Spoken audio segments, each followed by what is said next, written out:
Michael Jackson wheat হাউস্টনের পর হলিউডে ফের রহস্য মৃত্যু, এবার সিলভেস্টার স্ট্যালোনের ছেলে সেজ।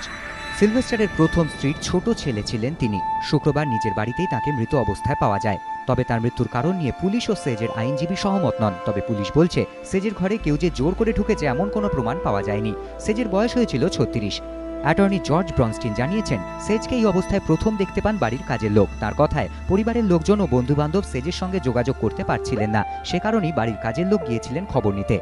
সেজ একাধিক ছবিতে অভিনয় করেছেন। বাবা সিলভেস্টারের সঙ্গে তাকে দেখা যায় রকি ভি ছবিতে। 90 সালে ছবিটি মুক্তি পায়। 96-তে ডে লাইট ছবিতে অভিনয় করে দর্শকদের প্রশংসা কুড়িয়েছিলেন সেজ। কিছুদিনের মধ্যেই বিয়ে হওয়ার কথা ছিল তার।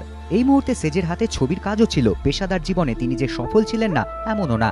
স্বাভাবিকভাবেই তার মৃত্যু ঘিরে দানা বাঁধছে রহস্য।